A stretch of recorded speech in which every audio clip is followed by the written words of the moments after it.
Good morning students. आज हम लोग पढ़ेंगे आ की मात्रा, बड़े आ की मात्रा।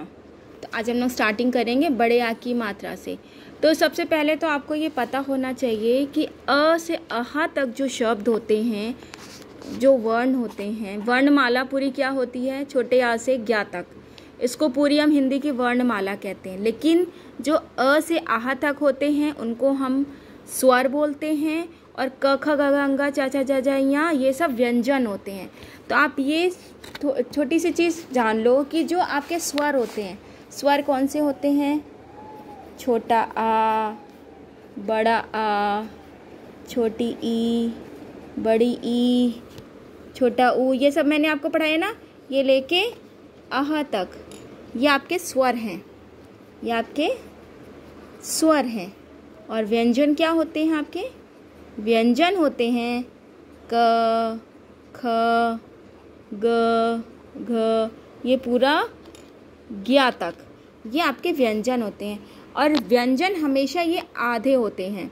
जैसे क है तो इसको हम क, ख, जब इसमें हम कोई मात्रा लगाएंगे, और हमेशा मात्रा कौन सी होती है? आपके जो स्वर के ये वर्ड्स हैं, ये आपकी मात्राएं होती हैं। जैसे छोटे आ की कोई मात्रा नहीं होती, लेकिन ये शब्द को पूरा करता है। जैसे कोई व्यंजन है, उसको ये पूरा करेगा। जैसे क है, क ये आधा क है। जब इसमें छोटा अ की मात्रा हम ऐड करेंगे तो ये पूरा क्या बन जाएगा? क। तो छोटे आ की लेकिन मात्रा दिखती नहीं है, ये इनविजिबल होती है, दिखती नहीं है। तो क, तो ये पूरा बस एक शब्द व्यंजन को ये पूरा करता है, ये छोटा। अब आती है सबसे पहले जो मात्रा आती है बड़े आ की मात्रा। बड़े आ की मात्रा कैसी होती है? ये एक डंडा होता है, ये इसको बोलते हैं बड़े आ की मात्रा। ये बड़े आ की मात्रा होती है। और हमेशा बड़े आ की मात्रा किस में लगती है? हमेशा स्वर या व्यंजन के बाद ही बड़े आ की मात्रा लगती है, कभी पहले नहीं लगती है। जैसे आपको लिखना है आग, तो आ बड़े आ की मात्रा और ग, ऐसे लिखे। ये ऐसे नहीं लिखा जाएगा कि आ फिर ये फिर ग, हमेशा ये रॉन्ग है। हमेशा कोई स्वर या व्यंजन होता है, उसके बाद ही मात्रा लगती आ की, बड़े आ की। तो ये बड़े आ की मात्रा कैसी होती है? सीधी जो इस लाइन होती है, इसको बड़े आ की मात्रा बोलते हैं। अब हमें जैसे लिखना है, कोई भी आप वर्ण लिख लो। जैसे धागा, तो ध। अब ध में हमने इसको, हम जब बोलते हैं, इसका हम प्रोनाउंशिएट करते हैं बड़े आ की मात्रा को, तो जब हम बोलते हैं कोई शब्द तो आ निकलता है, बहुत बड़ा सा आ निकलता है। बड़ा सा आ निकले तो इसका मतलब है कि वहाँ पे आ की मात्रा लगेगी। तो अब जैसे धागा, तो ध में भी बड़ा आ निकल रहा है, और ग में भी बड़ा आ निकल रहा है ना। जैसे आप पढ़े हो धा में बड़े आ की मात्रा लगी। फिर गा, धाग तो नहीं हम पढ़े, धागा, तो दोनों में जब आ की मात्रा निकल रही, बड़ा स्वर निकल रहा है, तो ये दोनों में बड़े आ की मात्रा। अब हम जैसे लिखते हैं तबला, तो त में कोई मात्रा, त में कोई मात्रा नहीं है। फिर ब में भी कोई ना मात्रा नहीं है। फिर तब ला बड़ा निकल रहा है, ला स्वर उसका बड़ा निकल रहा है, तो क्या हुआ? तब ला आ निकल रहा है, तो मतलब तबला में बड़े आ की मात्रा, तो ये बन गया तबला।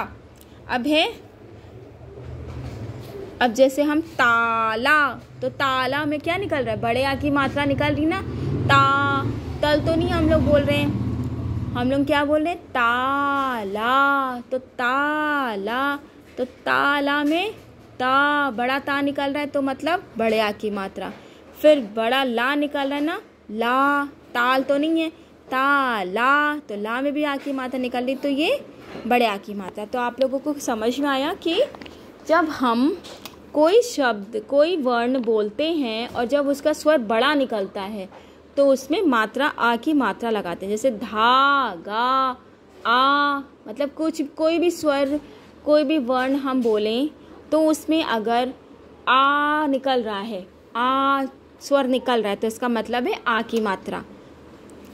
अब जैसे मात्रा है आपकी आ जा या नाग, तो ना में क्या निकल रही है? मात्रा निकल रही है। और ग, नाग, ग में कोई मात्रा नहीं निकल रही, नाग, तो ना में बड़े आ की मात्रा निकली तो नाग। तो इस तरह से ये बड़े आ की मात्रा आपकी स्वर से पता चलती है। जब हम कोई चीज़ का स्वर लगाते हैं तो उससे समझ में आता है हमें कि यहाँ पर हमें बड़े आ की मात्रा लगानी। बड़े आ की मात्रा सिंपल सी एक लाइन होती है, ये स्टैंडिंग लाइन होती है, इसको हम आ की मात्रा बोलते हैं। तो आप लोग को क्लियर है? तो जैसे छाता, तो छा में छा आ निकल रहा है, छा। अब ता निकल रहा है, छाता, तो इसमें भी बड़े आ की मात्रा, छाता। तो कम क्लियर? तो जब आपको आ का स्वर निकले तो वहाँ पे आ की मात्रा है, और हर जिसमें स्वर निकल रहा है तो आपको उसमें ही मात्रा लगानी है। आप इस तरीके के शब्दों की बहुत प्रैक्टिस करेगा। पूरे एक हफ्ते आपको सिर्फ आ की मात्रा पे प्रैक्टिस करनी है, और बाकी मात्रा मैं नेक्स्ट वीक पढ़ाऊँगी, बट इस हफ्ते आपको पूरा आ की मात्रा की प्रैक्टिस करनी है। तभी जब आपकी क्लियर हो जाएगी मात्रा, देन हम आपकी नेक्स्ट मात्रा पे आएंगे। इसमें आप घर पे बोलेगा अपनी मम्मा से कि आपको राइटिंग कराएं और खूब सारी इमला दें, जिससे और आ की मात्रा की इमला दें, जिससे आप आ की मात्रा को पढ़ सको। और मैं आपको जब होमवर्क भी दूंगी तो उसमें मात्रा का मैं होमवर्क दूंगी, तो वो भी करोगे तो आपको प्रैक्टिस होगी। Okay, now bye.